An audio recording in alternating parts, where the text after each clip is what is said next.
Papa Rods, noon ko pa talaga gustong sumulat sa iyo at iparating ang aking kwento. Di lang para marinig ang payo, kundi para maibahagi ko rin sa inyo ang aking storya. Tawagin mo na lang ako sa pangalang Emily. Katulad ng ibang sumusulat sa iyo, di ko itutunay na pangalan dahil di biro ang storyang ibabahagi ko sa inyong programa. Katulad ng iba, Papa Rods, dumaan din ako sa pagiging bata na may konting pagkamapusok. Ako yung tipong mahilig sa barkada at mas inuuna pa minsan ang layasan kaysa pumasok sa eskwela. Alam kong mali, pero nalaman ko lang ang pagkukulang ko nang matauhan ako sa huli. Sa madaling salita, di ako nakapagtapos ng pag-aaral dahil nabuntis ako sa murang edad. Sa pangyayaring iyon, Papa Rods, pinalayas ako ng aking mga magulang at sumama ako sa kasama ko, ang lalaking mahal ko na ipinagpalit sa aking pag-aaral at pamilya. Pero nag-iba si Jonathan, Papa Rods, nang makunan ako at malaglag ang sanggol na nasa sinapupunan ko ng mga panahong iyon. Naging mainitin ang ulo niya at madalas na makahiyaw. Sinisisi niya ako sa pagkawala ng anak namin dahil sa pinabayaan ko raw. Papa Rods, di naman totoo yun. Sinubukan kong bumalik sa mga magulang ko, pero bigo akong tanggapin nila.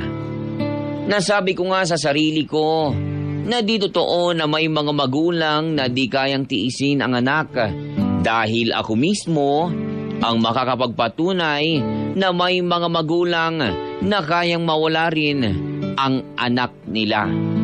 At ako yun, Papa Rods. Kaya wala akong magawa kundi ituloy ang pakikisama kay Jonathan. Ayos na rin. At least, nasabi ko sa sarili ko na mahal ko naman si Jonathan kahit di pa masyado maganda ang trato niya sa akin.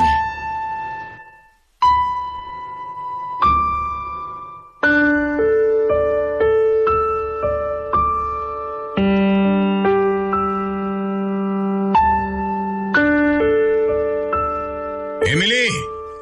Emily! Anak naman ng toko, oh! Emily! Oh, ano na naman? Ang aga-aga, boses mo na naman ang umaalingaw at naririnig ng mga kapitbahay natin. Bakit na naman ba? Halika, lumapit ka rito! Lumapit ka! Naglalaba ako dito sa labas. Bakit hindi mo na lang sabihin? Lalapit ko o lalapit sa'yo? Isa! Dalawa! Oo na! Lalapit na! Ano ba kasi yun? Tagal mo lumapit, Lechi ka! Aray ko naman, Jonathan! Hindi mo naman kailangan manakit kung may gusto kong sabihin eh.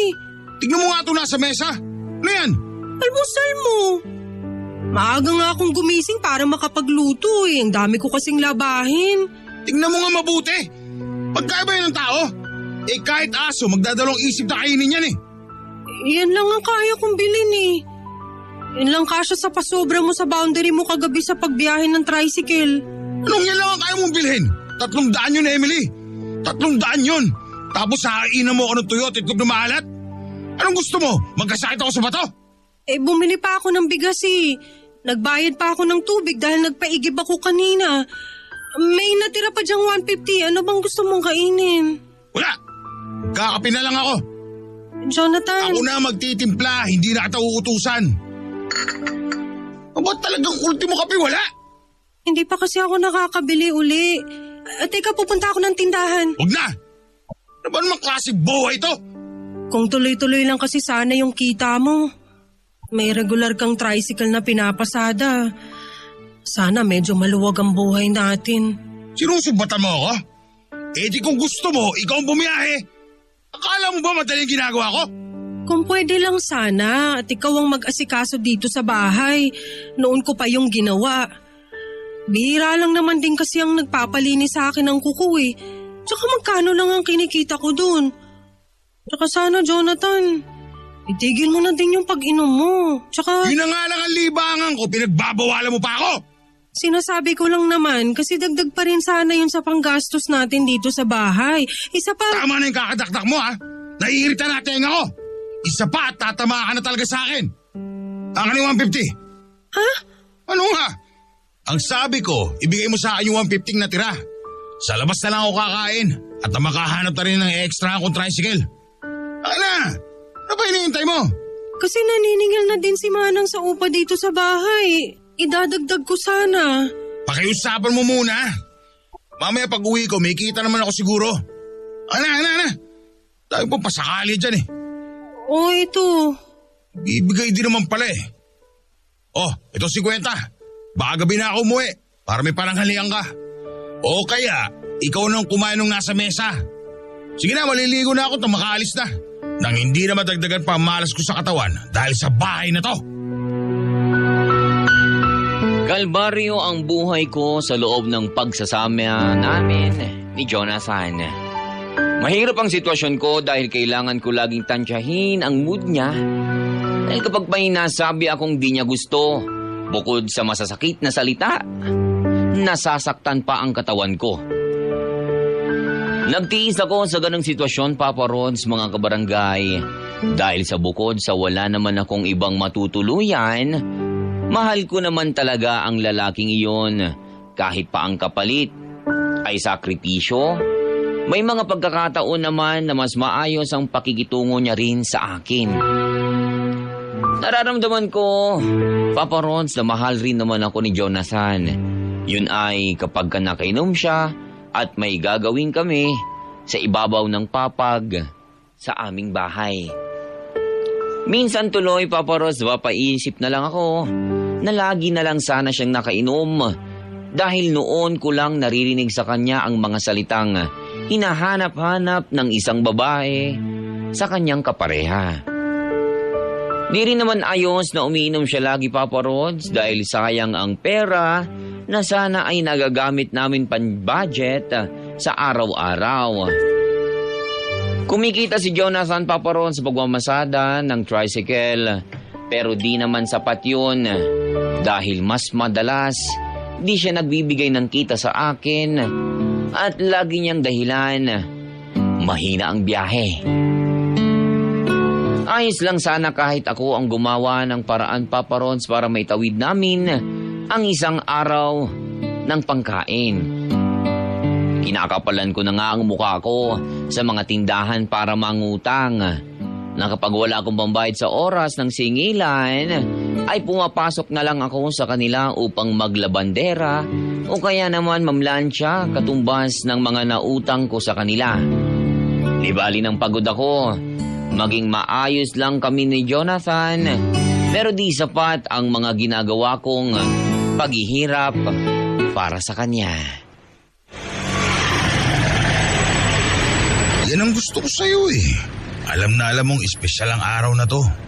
Ibang klasik regalo to. Isang kiss pa nga. Saka pwedeng isa pa. Tumigil ka nga. Okay na yun. Kinalingan ko naman ah. Tinipid mo nga ako eh. Ang hirap kaya pumuesto dito sa tricycle, ang init pa. May lamok pang nakikisali sa atin. Hindi bale. Sa susunod na linggo, babawi ako sa'yo. Medyo maganda ang kinita ko ngayong araw eh.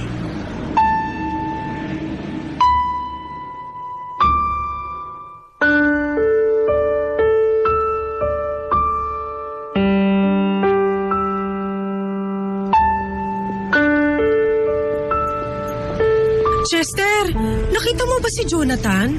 Bumabiyahe ah. Hindi pa ba umuwi sa inyo mula kanina nung lumabas siya? Hindi pa nga eh. Nag-aalala na kasi ako, baka napaano na. Birthday pa naman niya ngayon. Eh baka naghahapit. Sinasamantalang pagbandera. Ha? Kapag birthday kasi ng bumabiyahe dito, laging una sa pila pagbalik dito sa terminal. Para makapondo at mas malaki ang kita sa biyahe. Ah, ganun ba? Hindi naman niya nabanggit sa akin. Kaya pala maagang umalis kanina. Teka. Paano yung pasamos ano? Wala. Nauntog lang ako sa pagbukas ng pinto. Nauntog? O inuntog? Ayos lang ako. Kilala ko si Jonathan, Emily. Di pa rin ba siya nagbabago? Tulad pa rin ba siya ng dati na mabigat ang kamay? Ayos lang kami ni Jonathan. 2 taon mo na sinasabi yan eh. Ayos lang kami. Teka, ayun yung tricycle na pinapasada ni Jonathan ngayon ah. Ayun oh, yung nasa sulok. Anong ginagawa niya dun? Ang dilim-dilim dun. Eh baka nagpapahinga lang. Pahinga? Pwede naman sa bahay magpahinga. Baka nakainom na namang kamo. Tara, tingnan natin.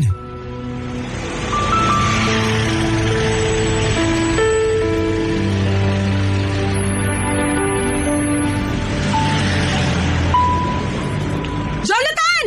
Oh, anong ginagawa mo dito? Walang hiya ka? Hindi ako mapakali sa pag-aalala sa'yo dahil gabi na at hindi ka pa umuwi. Yung pala may iba ka pang pinagkakabalahan? Sino yung babae yan? Pasahero ko. Bakit? Pasahero? O ikaw ang pasahero niya at biyaheng langit ang pasatan yung dalawa?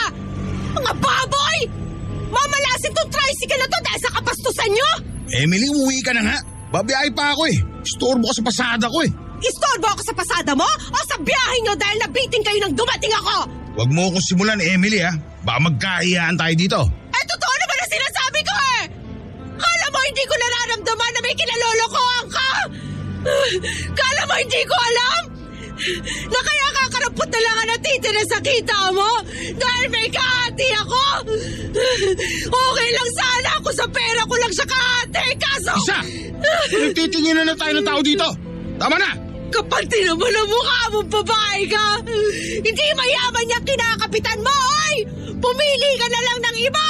Huwag niyo akong damay sa gulo niyo, ha? Hindi ako ang lumapit. Ako ang nilapitan, kaya pwede ba? Huwag akong pagsabihan mo.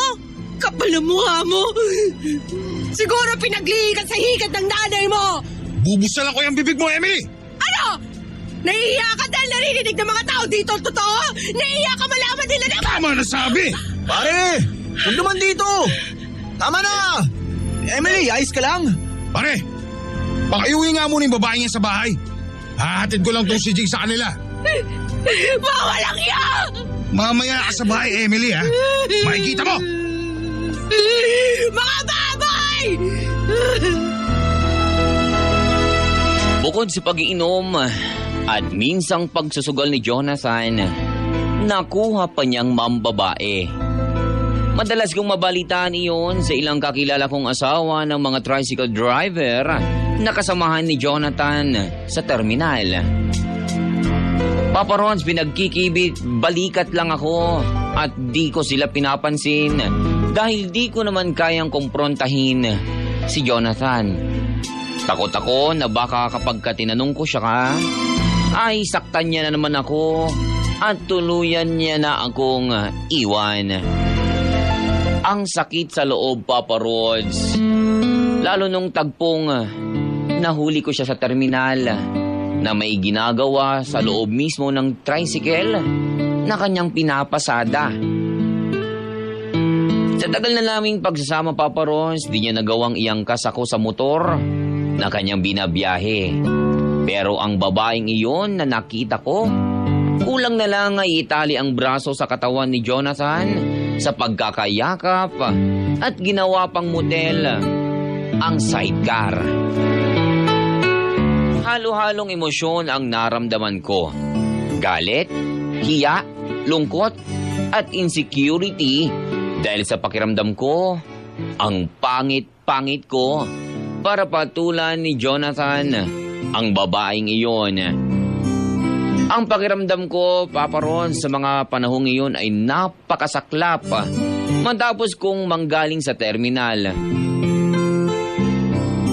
Pag-uwi ko sa bahay namin, Papa Ron, imbis na mag-sorry, ay pinagbuhatan niya pa ako ng kamay. Yung tipong ilang araw, di ako makalabas, Papa Rods, dahil sa mga makita ng kapitbahay namin na mga pasako. May ilang araw din akong di makalabas dahil sa iya at sa mga kapitbahay namin. Nakasarado kasi ang isa kong mata dahil sa ginawa ni Jonathan sa akin, Papa Rods.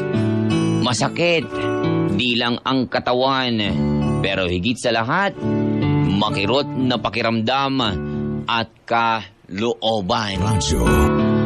Papa Rods, tanggap ko naman na sinasaktan ako at pinagmamalupitan ni Jonathan.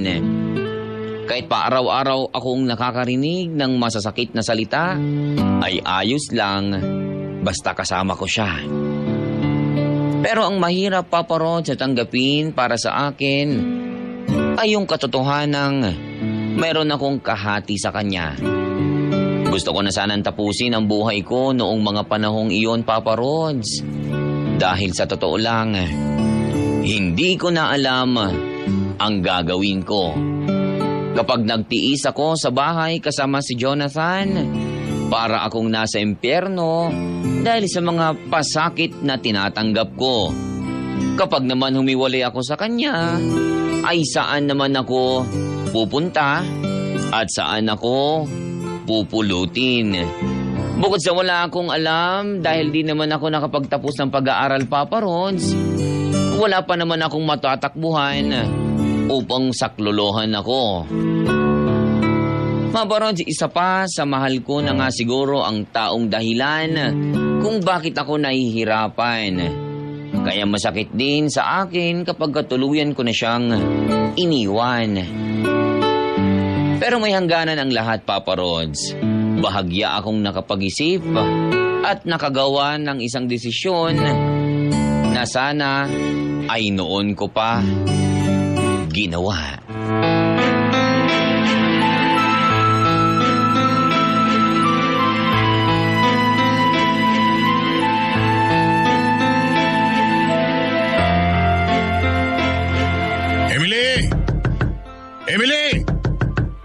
Emily! Oh, saan ka pupunta? Bakit ang dami mong dala? Ayoko na, Jonathan. Ayoko na. Hindi ko na kaya. Emily naman, wala namang ganyanan. Ayoko na, Jonathan. Suko na ako. Hindi. Hindi naman pwede na ganito na lang basta-basta. Saan ka naman tutuloy? Wala ka namang kamag-anak dito. Mas madali naman sigurong problemahin kung saan ako tutuloy. Kesa naman may tinutuluyan nga ako.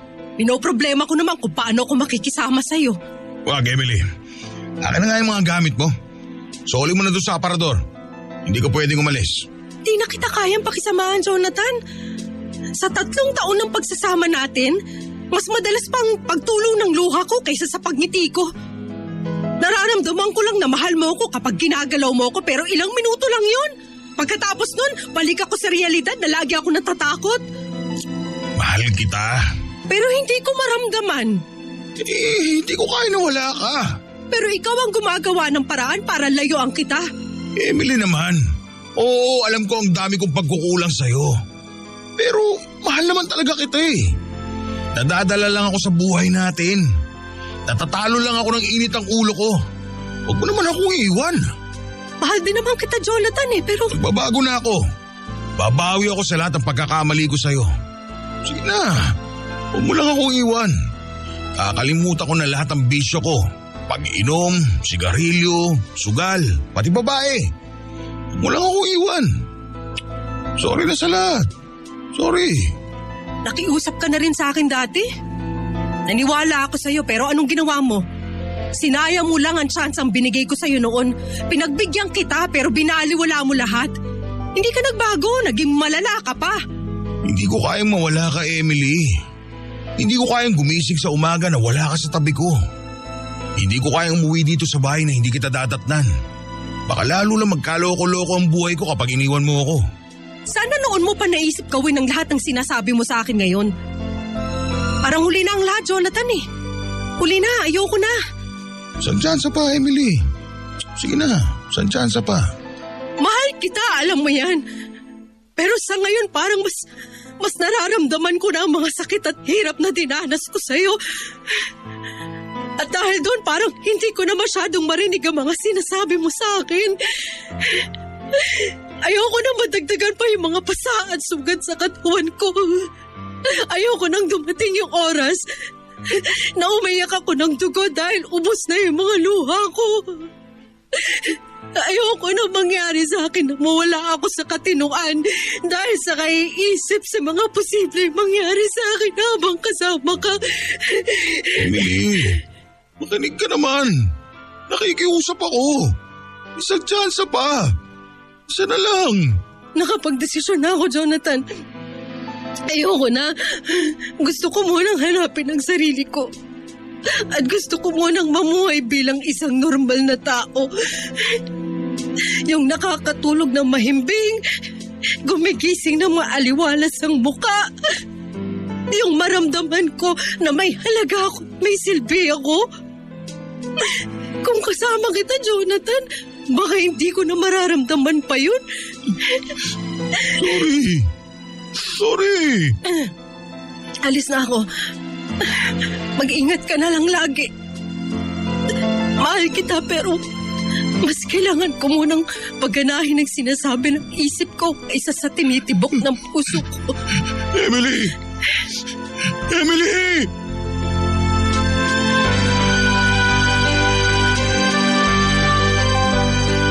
Naglalaban ang kalooban ko, Papa Rons, habang nagpapaalam ako kay Jonathan.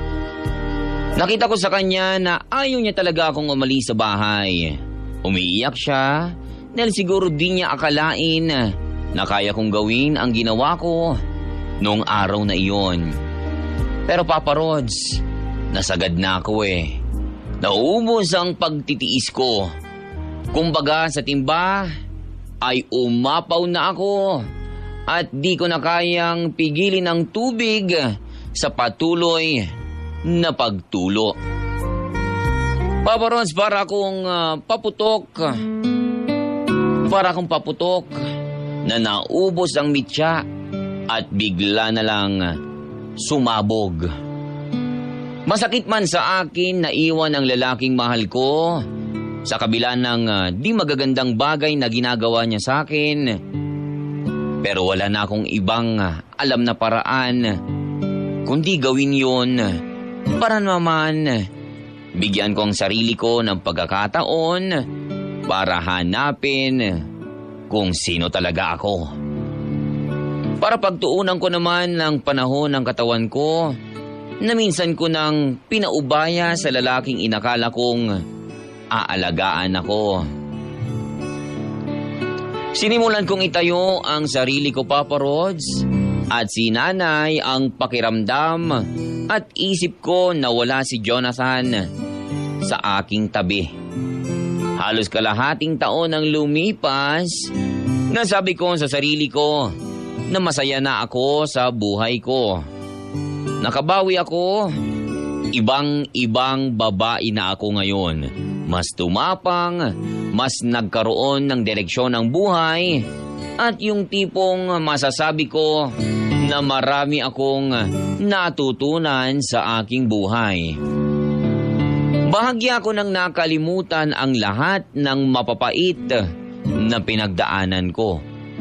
Dumating ako sa puntong na natatawa na lang ako kapag naiisip ko ang mga pinagdaanan ko sa piling ni Jonathan. Sa tulong na rin ng ilang kakilala at ng aking sarili, ay nakapasok ako sa trabaho sa isang pabrika. Kumikita ng di naman kalakihan pero sapat na para mabuhay sa araw-araw at makapagtabi ng kaunti para sa mga biglang pangangailangan. Paboron sa himik na ang buhay ko kasama ang isang malapit na kaibigan na kahati ko sa bahay na aking inuupahan. Pero pagkakataon na yata ang kumatok sa akin sa isang tagpo na di ko inakala. Hindi ko inakalang dumating pa sa akin at mayroon pang isang pangyayari na akala ko ay tapos na pero muling nagbalik.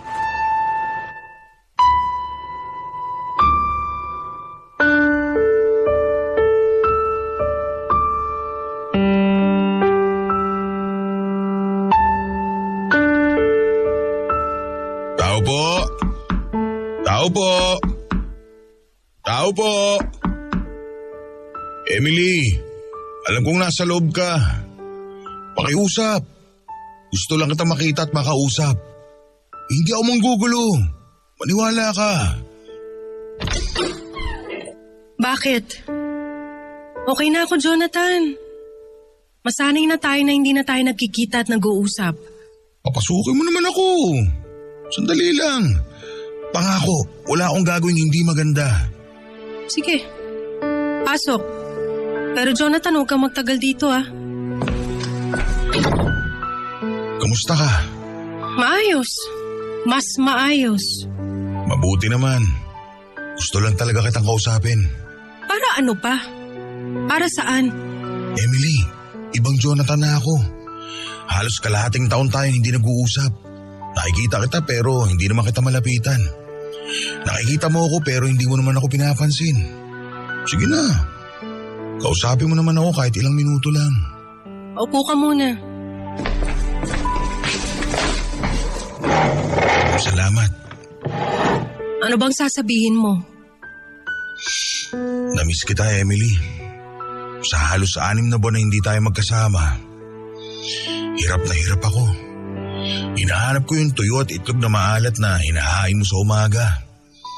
Yung pagsundo mo sa akin sa terminal kapag ginagabi ako ng uwi. Yung mga simpleng bagay na ginagawa natin nung magkasama tayo. Sa 6 na buwan na yon, Jonathan. Unti-unti na ako nakabangon May trabaho na ako sa pabrika. Hindi kalakihan ng sweldo pero sapat na para buhayin ko ang sarili ko at mabayaran ang upa dito sa bahay at makapagtabi ng kahit konti. Sa 6 na buwan na yon, noong ko lang uli nakita ang mukha ko sa salamin na walang pasa. Hindi sumasakit ang katawan ko at nakakatulog na ako na maayos. Pwede pa rin naman mangyari ang lahat ng sinasabi mo ngayon kahit na magkasama tayo. Nag-iba na ako, Emily. Iba na ako. Maayos na yata ako, Jonathan, sa ganitong buhay. Nasanay na rin yata ako na wala ka. Hindi mo na ba ako mahal? Natututunan ng mga bagay, Jonathan. At natuto rin ako. Marami akong natutunan. Natutunan ko na hindi pala ako kumpleto kung wala ka. Na hindi ko talaga kakayanin kung hindi kita kasama. Emily, sa huling pagkakataon, nakikiusap ako sa'yo. Minsan pa. Sana, pagbigyan mo naman ako. Sana magkasama ulit tayo. Nangangako ko na hindi na mauulit ang lahat na nangyari dati. Maniwala ka. Mahal kita, Emily. Mahal kita. Sigurado ka?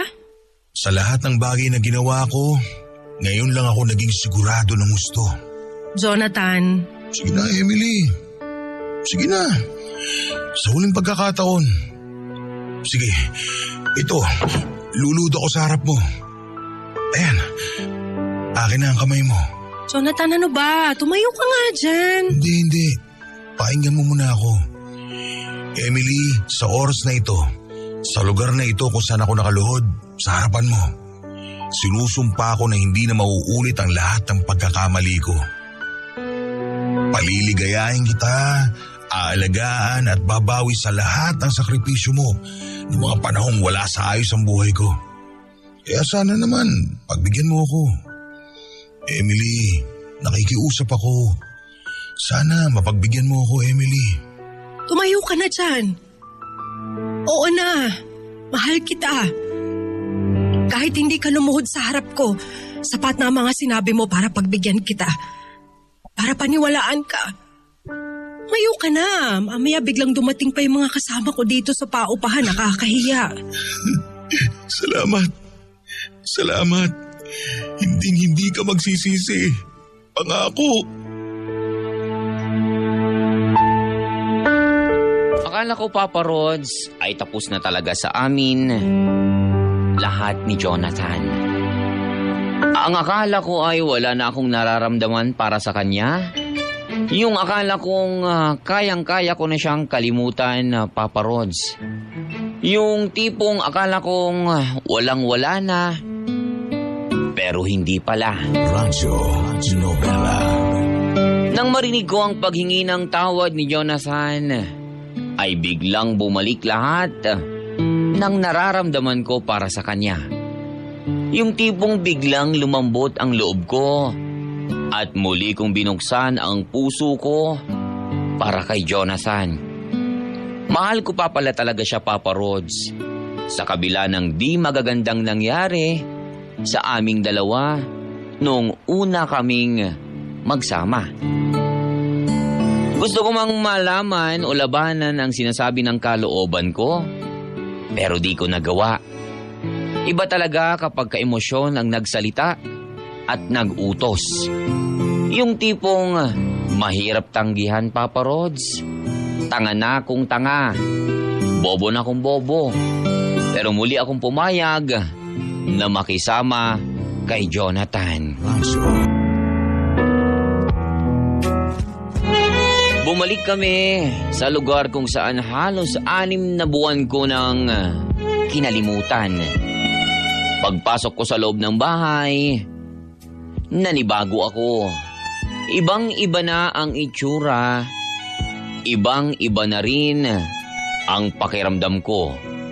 Yung tipong ang aliwalas ng lahat. Ang gaan sa loob ko nang igala ko ang mga mata ko sa loob ng bahay na minsan nang naging saksi sa lahat ng naging paghihirap ko. Mukha na ngang totoo na nagbago na si Jonathan, Papa Rods. Mukhang marami siyang naisip mula nang mawala ako sa kanya. Nasabi ko tuloy sa sarili ko na kung dati nga natagalan ko si Jonathan sa ganong ugali niya, noon pa kaya na may nakita akong pagbabago sa kanya? Naging masaya ako, Papa Ron, sa muli naming pagsasama. Na tipong di ko nga akalain na mararamdaman ko pa yon sa kanya. Umiinom man si Jonathan, Papa Ron, o hindi, nararamdaman ko na ngayon na mahal niya ako. Yung tipong isinasama pa niya nga ako minsan sa biyahe para patunayan daw na ako lang ang babae sa buhay niya. Sa akin na rin niya iniintrega ang lahat ng kanyang kinikita sa pamamasada. At ngayon, Papa Rods, isa lang ang alam ko sa mga panahong iyon. Mahal ko siya at proud ako na mahal niya rin ako.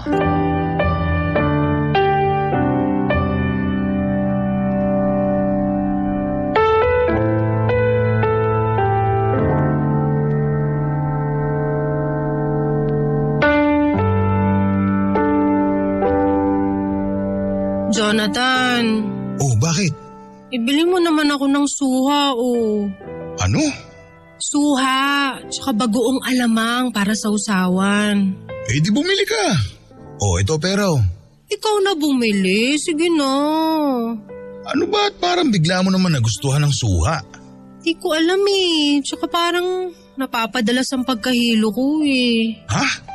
Baka kailangan mo magpatingin sa doktor. Hindi naman, baka pagod lang to sa trabaho. Teka, maiba ako. Paano ka nga pala nakapasok dyan sa trabaho mo ngayon sa pabrika? Tinulungan ako ni Chester. Chester na nagka-tricycle? Oo. Siya yung nilapitan ko noon nung umalis ako dito sa bahay natin. Ipinakilala niya sa akin si Marian na pinsan niya at naghati kami ni Marian sa upa ng bahay na tinuluyan ko. Yung pinagsunduan mo sa akin. Pero wala naman ako kwento si Chester sa akin dati na may alam siya kung nasan ka. Nakiusap ako sa kanya na kung pwede huwag siyang magkwento ng kahit na ano sa'yo. Tsaka ayaw din daw sana niyang manghimasok sa atin kaya matapos niya akong tulungan makahanap ng trabaho at matutuluyan, ayun, hinayaan na niya ako sa pinsan niyang si Marian. Teka, may ibibigay pala ako sa'yo. Ano yan? Bumili ako ng bulaklak dyan sa palengke. Para sa'yo. Para saan to? 1 buwan na simula nung pumayag ka uling sumama sa akin. At naniwala sa mga sinabi ko nang sunduin kita doon sa tinutuluyan niyo ni Marian. Ano ba yan? Bakit ka umiiyak? Hindi ako sanay eh. Naninibago lang ako. Sabi ko naman sa'yo babawi ako. Sana wag lang sa buwan na to ah. Sana sa mga susunod pang buwan at taon wag kang magbago. Pangako na hindi tayo maghihiwalay. Papasok tayo sa simbahan. Haharap sa parit. Ha? Pakasal na tayo, Emily. Paano? Anong paano? Wala tayong ipon. May kasalang bayan sa susunod na buwan. Sumabay na tayo. Seryoso ka ba? Kasing seryoso ng nararamdaman ko sa'yo. Papakasalan mo ako? Kung papayag ka, sana pumayag ka. Oo naman. Siyempre papakasal ako sa'yo. Hindi na tayo magkakahiwalay. Habang buhay na tayo magsasama, kasama ang mga magiging anak natin. Teka. Oh, bakit? Nahihilo ako eh. Magpa-doktor ka na kaya? Hindi, pahinga lang to. Wala to. Naiinip na ako sa darating na buwan. Gusto ko nang mapalitan ng apelyido ko. Salamat ha, at pumayag ka. Umayag ako kasi mahal kita. Radyo Novela. Unti-unting tinutupad ni Jonathan ang kanyang mga pangako sa akin, Papa Rods. Unti-unti na rin namang natutupad ang mga pangarap ko, ang mamuhay ng maayos kasama ang lalaking mahal ko. Doble kayod ngayon si Jonathan, Papa Rods. At ako naman ay tuloy pa rin sa pagpasok sa aking trabaho. Maayos na ang aming buhay, malayong-malayo sa dati naming sitwasyon. Ang buhay na gusto ko, ito yung buhay na gusto ko. Simple, di man ganun kaluwag pero sapat na yung di kami nagugutom. At pagising ko sa umaga, ay alam kong may taong handa akong samahan sa aking pagtanda. Kitang-kita ko ngayon ang pagpuprsige ni Jonathan, Papa Rods para sa kasal na ipinangako niya sa akin ni halos sa araw-araw namin pinag-uusapan. Papa Rods, kung dati umiiyak ako dahil sa hirap na dinadanas ko, umiiyak pa rin naman ako ngayon. Pero dahil na sa ligaya na ipinapadama sa akin ni Jonathan, Papa Rods. Bumabawi siya ng husto sa lahat ng kanyang pagkukulang at pagkakamali. Pero sa loob ko, Papa Rods, alam kong di ako naging patas sa kanya dahil sa isang lihim na di ko na sana sasabihin. Pero ayokong mabuhay sa pagkukunwari, kaya kahit masakit at kahit pa iyon ang maging dahilan ng posible naming paghihiwalay muli, ay nilakasan ko ang aking loob at inamin sa kanya ang katotohanan.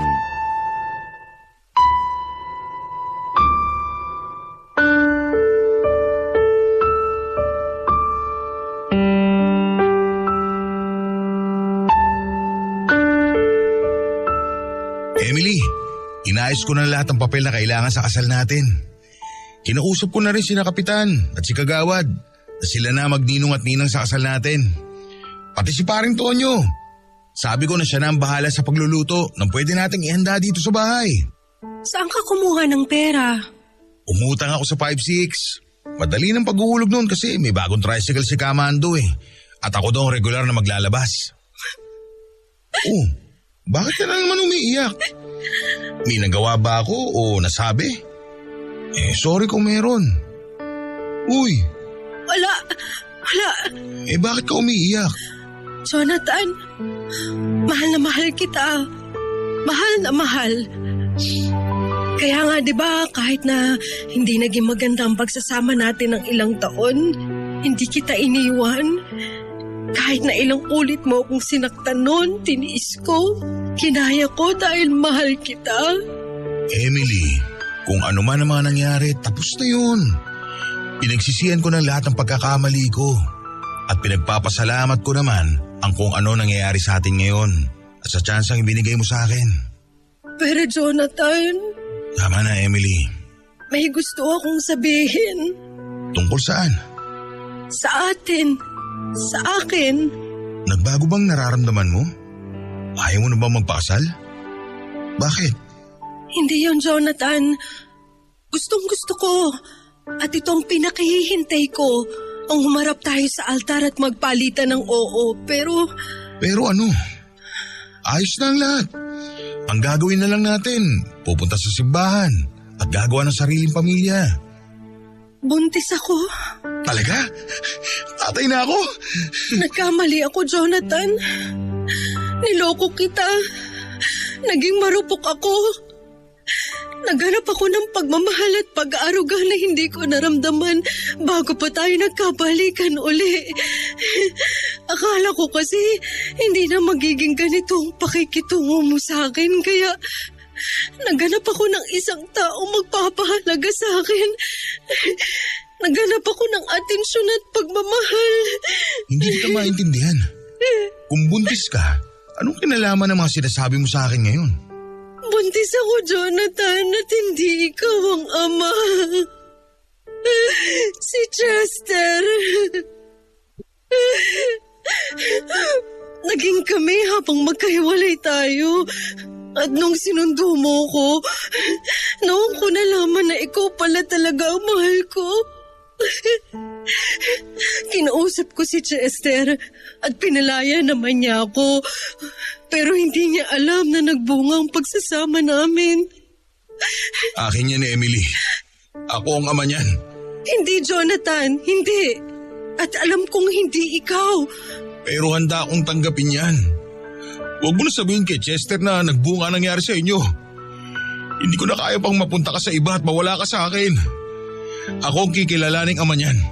Apelyido ko ang dadalhin yan. Tuloy ang kasal natin. Mahal kita eh. Mahal kita. Sorry, Jonathan. Sorry. Kasalanan ko rin naman ang lahat. At handa akong tanggapin kung ano man ang mga kalalabasan ng pagkabalasubas ko sa iyo noon. Lahat-lahat. Kaya tahan na. Hindi makakabuti yan sa bata. Ang mahalaga, magkasama tayo. Salamat, Jonathan. Salamat.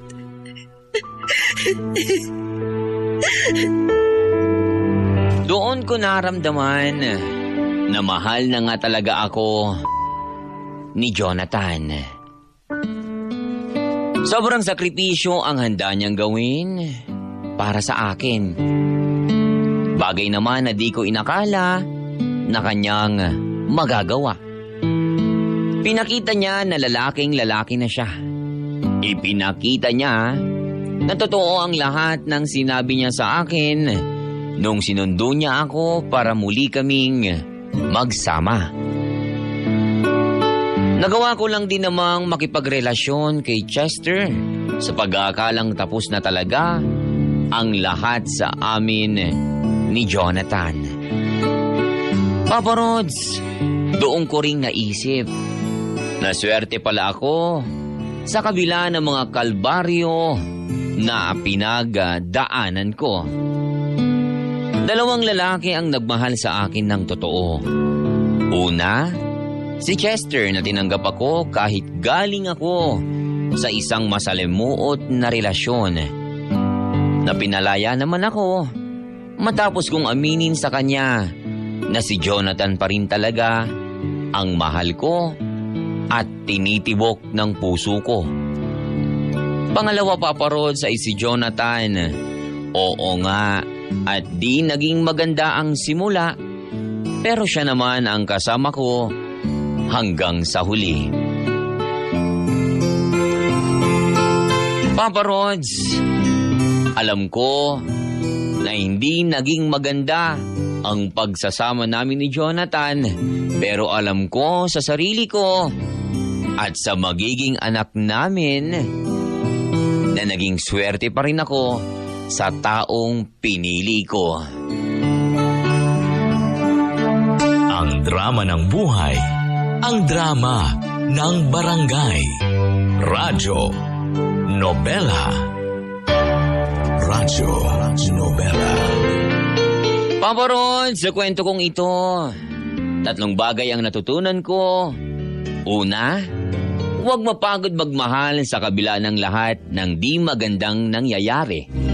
Pangalawa, dapat din naman nating bigyan ng halaga ang sarili natin Kailangan nating iparamdam sa iba na may pakiramdam din tayo tulad nila. At pangatlo, Papa Rods, matuto tayong magpatawad. Dahil ang kapatawaran ay nangangahulugan na pagtanggap ang kahinaan ng iba at maging sa iyong sarili.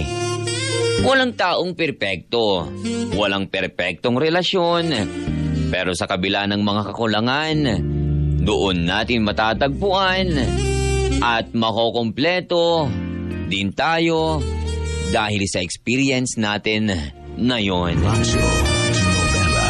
Maraming salamat, Papa Ron, sa inyong kapuso at forever kabarangay, Emily. Radyo Novela.